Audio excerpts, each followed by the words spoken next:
안녕하세요, 동물의 세계입니다. 녀석 말 안 들으면 호랑이가 잡아간다. 어린 시절 우리는 할머니 할아버지에게 옛날 이야기를 듣고 자라오면서 아마 누구나 한 번쯤은 들어봤을 소리일 텐데요. 믿기지 않으시겠지만 조선시대에는 전라남도 진도군에 진돗개만 사는 것이 아니라 호랑이도 함께 살았다고 합니다. 현재 어르신들의 말로는 어기산 기슭에는 노루, 고라니가 엄청나게 많았는데 다 호랑이가 잡아먹고 살았다고 해요. 정말로 진도 남동쪽 어기산 기슭에는 호랑이 굴이 실제로 존재한다고 합니다. 그렇다면 실제로 사람을 잡아가는 무시무시한 호랑이가 존재했을까요? 1900년경 네팔의 한 마을에서 주민들이 연이어 사라지는 일이 발생했습니다. 실종된 주민의 수는 날이 갈수록 늘어났고 실종되고 며칠이 지난 후 그들의 흔적은 숲속 인근에서 발견된 일부의 흔적만이 전부였는데요. 마침내 실종자 수가 200여 명으로 늘어나게 되었고 마을 사람들은 이것이 악령의 짓이라 생각하게 되면서 마을은 패닉 상태에 빠지게 됩니다. 그제야 사태의 심각성을 깨달은 네팔 정부는 조사에 나서게 되는데요. 네팔의 특수부대인 구르카 전투 특수부대마저 투입되어 대대적인 조사에 나선 결과 범인의 실체가 드러나게 됩니다. 실종된 200여 명의 주민 외에도 네팔과 인도 북부에서 236명의 인간을 더 해친 이 범인은 놀랍게도 하늘 품은 악령이 아닌 바로 인도 참파와새 한 암컷 벵골 호랑이였습니다. 역사상 가장 많은 사람을 해친 맹수로 기록된 참파와새 암컷 벵골 호랑이. 그 많은 사람이 이 호랑이에 의해 죽은 것이란 걸 어떻게 아냐고 조사해봤냐고 하신다면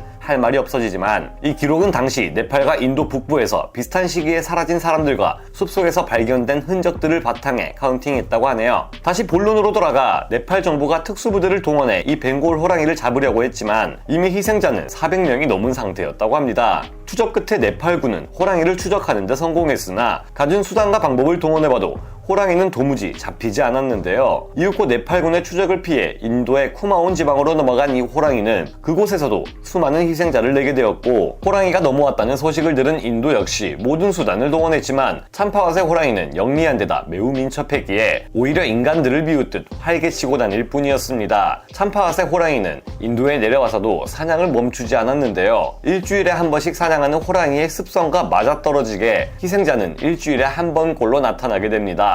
네로라 하는 사냥꾼들과 구르카 용병들마저 호랑이를 잡는 데 실패하게 되면서 결국 참파와새 호랑이는 436번째 희생자를 내게 되는데요. 계속되는 호환에 주민들은 밖으로 나가는 것을 극도로 꺼리게 되었고 주민들이 밖으로 나가 일하지 않게 되자 농작물의 수확량은 현저히 떨어지게 되면서 먹을 것이 없었던 이곳은 결국 심각한 굶주림에 빠지게 됩니다. 더 이상 호랑이가 날뛰는 것을 볼 수 없었던 이들은 희대의 용병을 부르게 되는데요. 그는 바로 전설의 명포수로 불리는 에드워드 제임스 코벳, 짐 코벳을 고용하게 되는데 초등학교 2학년 9살의 나이에 엽총을 사용해 표범을 사냥하면서 일찌감치 재능을 보인 짐 코벳은 훗날 이 재능을 이용해 위대한 사냥꾼이 됩니다. 그 전설의 시작이 바로 참파와새 호랑이 사냥이었는데요. 참파와새 호랑이 사냥에 투입될 당시 영국 육군 보병 장교였던 짐 코벳은 8피트 약 2.4m에 달하는 호랑이를 잡기 위해 작전을 짜기 시작합니다. 호랑이가 쇠 냄새에 매우 민감해 총을 들고 접근할 시 총에서 나는 쇠 냄새를 맡고 귀신같이 도망간다는 것을 알아차린 짐 코벳은 최대한 새 냄새를 안 나게 하기 위해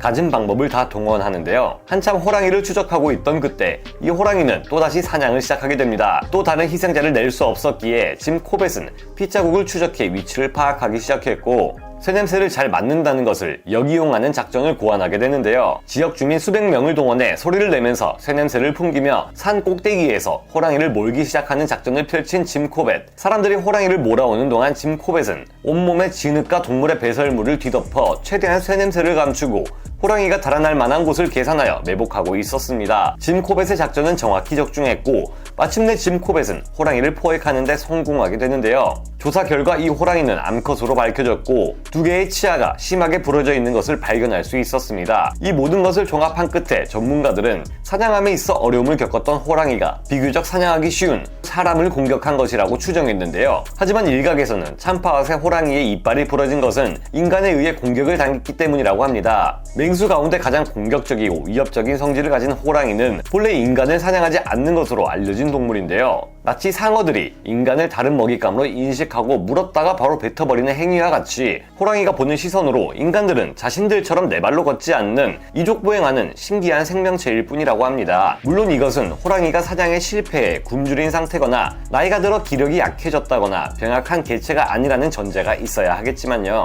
이를 뒷받침하듯 인도의 한 호랑이 전문가는 호랑이가 가장 좋아하는 먹잇감은 영양, 멧돼지, 원숭이 등이며 먹잇감 가운데 인간이 차지하는 비율은 0.05 0.5% 미만이라고 말할 정도로 인간은 먹잇감의 축에도 끼지 못합니다. 그 이유는 사냥하는데 소모되는 체력과 위험성에 비해 먹을 것이 별로 없기 때문이죠. 그렇다면 왜 유독 인도의 호랑이들이 인간을 사냥하게 된 것일까? 라는 궁금증에 한 생물학자는 몇 가지 이유를 들었습니다. 첫 번째는 호랑이에게 사냥당한 사람들이 발견된 곳이 숲속이라는 점을 미루어 봤을 때 인간들이 숲속의 자원을 얻기 위해 호랑이의 서식지를 침범했기 때문이라는 점과, 두 번째, 인간이 먼저 호랑이를 공격했기 때문에 이에 원한을 품고 사냥하기 시작했다는 것인데요. 두 번째 이유가 허무맹랑한 이야기가 아니라는 것은 호랑이의 지능이 생각보다 높다는 점에서 충분히 납득이 될 수 있습니다. 결국 참파와 호랑이의 송곳니가 어찌하다 부러지게 된 것인지는 그 누구도 알 수 없었으며 전문가들의 주장과 같이 여러 가지 설만이 떠돌게 되는데요. 이 이야기의 마지막은 호랑이를 포획하면서 영웅이 된 짐 코벳의 이야기로 다시 돌아가게 됩니다. 희대의 맹수를 처치한 짐 코벳은 그 공적을 인정받았고 지방 영주들에게 현상금을 받게 되는데요. 여기서 짐 코벳은 이 현상금을 모두 거절하고 현상금을 희생자들의 유족을 돕는 데 쓰라며 기부했다고 합니다. 훗날 짐 코벳이 쓴 회고록에 따르면 그런 맹수로 절망에 빠진 이들을 돕는 게 먼저 생각할 일이라며 그때 당시에 현상금을 거절한 이유를 밝히기도 했는데요. 목숨을 걸고 사냥에 나섰기에 만약 저였다면 조금은 받았을 것 같은데 역시 깜냥이 남다르네요. 참파와의 호랑이 사냥을 시작으로 이후에도 짐 코벳은 11마리의 맹수들을 포획하였고 그로 인해 짐 코벳은 훈장을 받으며 대령까지 진급하게 됩니다. 또한 그는 이 업적들로 인해 힌두교, 자이나교에서 수행활동을 하는 고행자들의 총칭인 사두라 불리며 성인급 추앙을 받았다고 하는데요. 짐 코벳의 찐 업적은 훗날 더 빛을 발하게 됩니다. 명사냥꾼이었지만 자연보호에 앞장선 인물이었던 그는 야생동물 보호를 위해 인도 최초의 국립공원을 만들었고 이 국립공원은 그를 기념하기 위해